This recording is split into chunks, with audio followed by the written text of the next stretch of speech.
Why do we cheat in love? Have you ever thought about that? What are the reasons that we're in a love relationship, dating, or married? And why do we have emotional affairs and physical affairs? Hey, David Essel here. You are tuned in to David Essel's Daily Video Boost. It's free. It's absolutely free. We give tips every day of the week, Monday through Friday, and you can sign up for this free subscription at talkdavid.com. Just go to talkdavid.com, look for David Essel's Daily Video Boost, sign up, baby. And Monday through Friday, you'll get a 3-minute video about every day, talking about different topics like this. Why do we cheat? Take notes. Don't trust this. Take notes. The number one reason that we cheat, and I'm going to tell a personal story about myself, is because we're codependent in nature. Up until 1997. In 1997, I took a year and I went through this intense training with another counselor on codependency. I came out a radically changed person. But up until that time, I would have affairs in relationships that I was in. I'm no different than the thousands of people that I've worked with since 1990, 30 years now.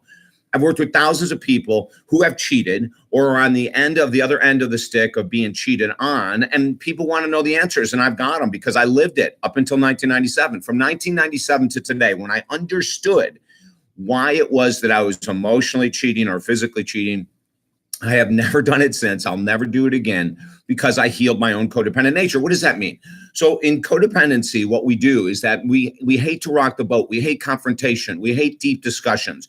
We run when things get uncomfortable in relationships. And that's what I did.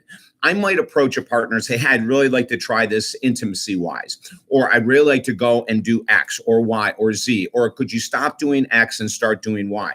And I might ask some very valid questions of my partner. And if she rejected me or didn't answer me or pushed back really hard, then I would shut down and I would go away. And then I'd become resentful. And resentment is a part of being codependent because we don't feel like we know how to communicate. It's not even that we don't know how to communicate.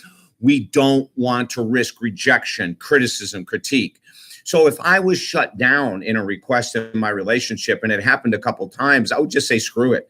I'm going to go and hang out with my friend over here. Of course, I always did everything behind everyone's back. And at the end result was my self-esteem was decreased, my self-confidence was decreased, and my relationship was destroyed. Isn't that amazing?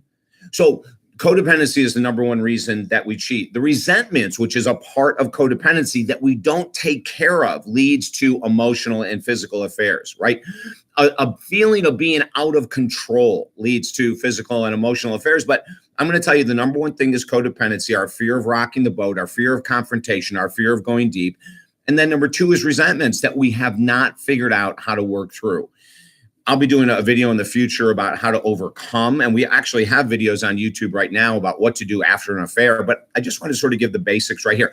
If you're struggling with codependency, if you're struggling with self-confidence and self-esteem, if you're struggling with really being 110% honest in your relationships, which is the definition we use for intimacy, contact me. Don't wait any longer. Look, it took me a year to heal my past. It may take you a lot shorter period of time, but we're never going to do it by ourselves.